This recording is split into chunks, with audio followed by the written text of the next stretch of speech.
अस्पताल में लड़कियों का रेप, एक नहीं दो नहीं पूरी 20 लड़कियों का रेप। एक हैवान अस्पताल की कैंटीन की आड़ में लड़कियों की इज्जत लूटता रहा, लेकिन इतने में भी जब मन नहीं भरा तो उन्हें सेक्स रैकेट की आड़ में मोटी रकम में बेचता रहा। भरे अस्पताल में इतना बड़ा कांड चलता रहा, लेकिन किसी को कानो कान खबर तक नहीं हुई। क्या है पूरा मामला, चलिए आपको विस्तार से बताते हैं। नमस्कार, हमारे खास शो ये हिंदुस्तान है संविधान से चलेगा में आपका स्वागत है और मैं हूं आपके साथ महक सादाई।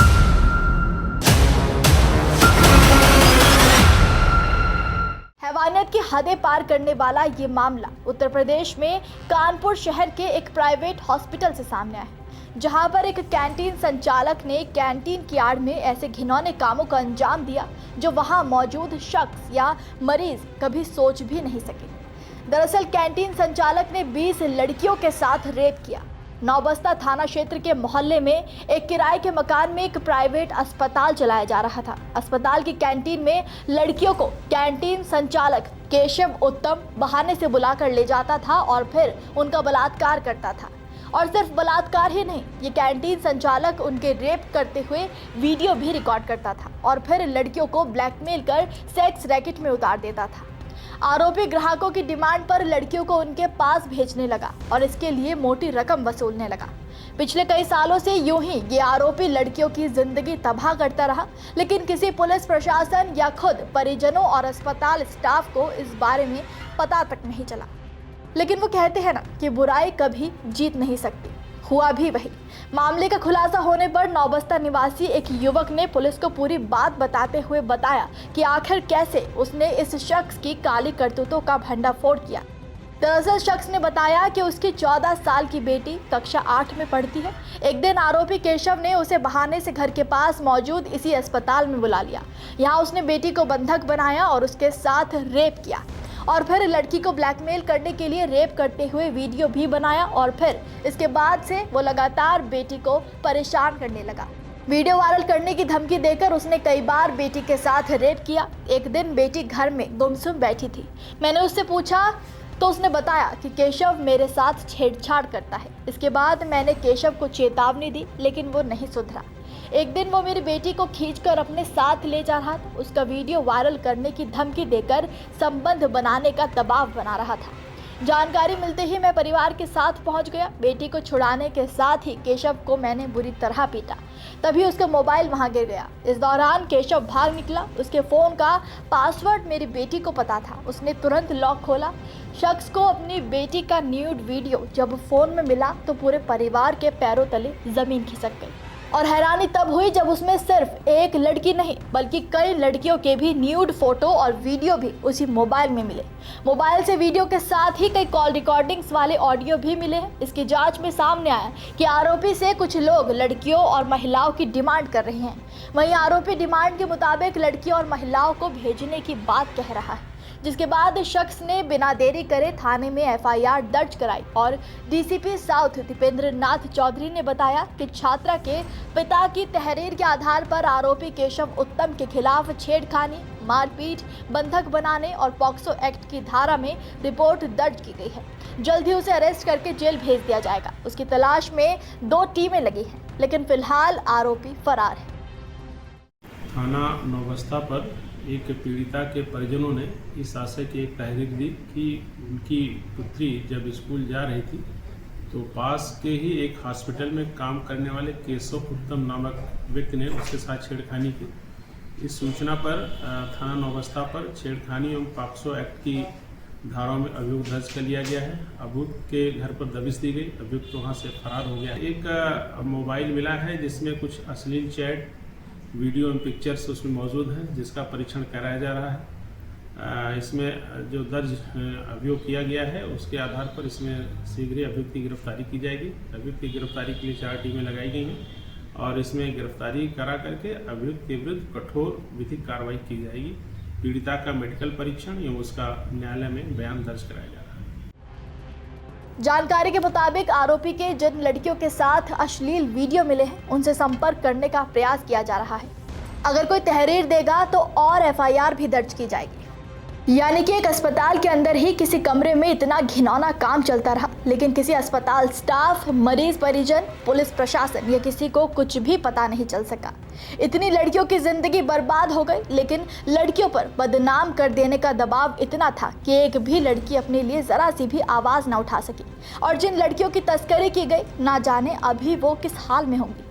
रेप, ब्लैकमेल, तस्करी जैसे जघन्य अपराधों के लिए हमारे देश का कानून क्या कहता है, चलिए जान लेते हैं। बीएनएस की धारा 77 के तहत किसी की मर्जी के बिना उसकी निजी फोटो, वीडियो रिकॉर्ड करना या इसे शेयर करना अपराध है। इस अपराध के लिए पहली बार दोषी पाए जाने पर 1 से 3 साल की कैद और 2 लाख रुपए जुर्माना, और दूसरी बार अपराध करने पर 3 से 7 साल की कैद और जुर्माना लगाया जा सकता है। साथ ही इस धारा में किसी महिला को कपड़े बदलते देखना, नहाने या शौच करते जैसे कृत्य करते हुए छुपके से देखना या उसकी वीडियो बनाना भी दंडनीय अपराध है। बीएनएस की धारा 63 बलात्कार को परिभाषित करती है। किसी महिला की सहमति के बिना उसके साथ यौन संबंध बनाना बलात्कार माना जाता है। बीएनएस की धारा 64 बलात्कार के अपराध के लिए दंड का प्रावधान करती है। बलात्कार करने वाले व्यक्ति को कम से कम 10 साल की कठोर कारावास की सजा, जो कि आजीवन कारावास तक हो सकती है, और जुर्माने से दंडित किया जाएगा। आईटी एक्ट की धारा 67A के अनुसार इलेक्ट्रॉनिक रूप में यौन रूप से स्पष्ट सामग्री जैसे कि पॉर्न वीडियो या अश्लील वीडियो को पब्लिश करना या फिर प्रसारित करना एक अपराध है। पहली बार ऐसा करने पर 5 साल तक की जेल या 10 लाख रुपए तक का जुर्माना या फिर दोनों हो सकते हैं। वहीं दूसरी बार यह अपराध करने पर 7 साल तक की कैद और 10 लाख रुपए तक का जुर्माना या फिर दोनों हो सकते हैं। आईटी एक्ट की धारा 67B बच्चों की पोर्नोग्राफी को इलेक्ट्रॉनिक रूप में प्रकाशित करने या प्रसारित करने के लिए दंड का प्रावधान करती है। ये एक गैर जमानती अपराध है। इस एक्ट के तहत पहली बार दोषी पाए जाने पर 5 साल तक की जेल और 10 लाख रुपए तक का जुर्माना हो सकता है, और बाद में दोषी पाए जाने पर 7 साल की जेल और 10 लाख रुपए का जुर्माना। पॉक्सो एक्ट की धारा 3 16 वर्ष से कम उम्र के बच्चों के साथ यौन क्रियाएं करने से संबंधित है। इसमें यौन अंग या गुप्तांग से प्रवेश करना या फिर छूना शामिल है। ऐसे अपराध करने वालों के खिलाफ कम से कम 10 साल के कारावास से लेकर आजीवन कारावास तक की सजा और जुर्माने का प्रावधान है। पॉक्सो एक्ट की धारा 4 यानी पेनिट्रेटिव सेक्सुअल असॉल्ट के लिए सजा से संबंधित है। इसके अनुसार व्यक्ति को कम से कम 10 साल की कैद से लेकर आजीवन कारावास तक की सजा और जुर्माना हो सकता है। यदि यह हमला 16 साल से कम आयु के बच्चे के साथ किया जाता है तो सजा 20 साल से लेकर आजीवन कारावास तक हो सकती है और जुर्माना भी लगाया जा सकता है। पॉक्सो एक्ट की धारा 13 के तहत यदि कोई बच्चे का इस्तेमाल यौन संबंधी अश्लील सामग्री बनाने के लिए करता है तो वो इस धारा के तहत दोषी होगा। पॉक्सो एक्ट की धारा 14 के अनुसार ऐसा अपराध करने वाले को कम से कम 5 साल की कैद और जुर्माने की सजा हो सकती है। अगर ये अपराध दूसरी बार होता है तो सजा 7 साल की कैद से कम नहीं होगी और जुर्माना भी लगाया जाएगा। चाइल्ड पोर्नोग्राफी की सामग्री को किसी भी इरादे से अपने पास रखने वालों को कम से कम 5,000 रुपये तक का जुर्माना लगाया जा सकता है, और यदि वो दोबारा ऐसा करता है तो जुर्माना 10,000 रुपये तक होगा। बीएनएस की धारा 143 मानव तस्करी के अपराध से संबंधित है, जिसमें धमकी, धोखाधड़ी या बल प्रयोग के माध्यम से व्यक्तियों का अवैध व्यापार शामिल है। इस अपराध में शामिल किसी भी व्यक्ति को आजीवन कारावास तक की सख्त सजा हो सकती है। यदि अपराध में बच्चे की तस्करी शामिल है तो उसे कम से कम 10 साल की कैद की सजा और ये अवधि बढ़ाई भी जा सकती है। इतने सारे कानून हमारे देश में अपराधों के लिए मौजूद हैं, लेकिन हैरानी की बात तो देखिए, अपराध करने वालों को इनमें से ना किसी कानून का कोई डर है, ना पुलिस, ना सरकार का कोई खौफ है। यह सवाल तो यही उठता है कि आखिर क्यों ऐसे अपराधियों के हौसले इतने बुलंद हैं? क्यों किसी अपराधी को सजा का डर नहीं है? ये प्रशासन की लापरवाही है या फिर सरकार के अधूरे वादों की बदौलत? ये फैसला हम आप पर छोड़ते हैं, लेकिन उम्मीद है कि देश की बेटियां कभी सुरक्षित होंगी और उम्मीद है कि जल्द ही बेटियों को न्याय मिलेगा, क्योंकि हिंदुस्तान है, संविधान से ही चलेगा।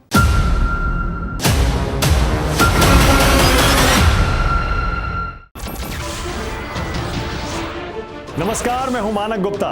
अगर आपको हमारा ये वीडियो पसंद आया हो तो इसे लाइक और शेयर जरूर करें, और हाँ, हमें सब्सक्राइब और फॉलो करना ना भूलें ताकि आप देश और दुनिया की कोई खबर मिस ना करें। तो जुड़े रहिए हमारे साथ और देखते रहिए न्यूज़ 24।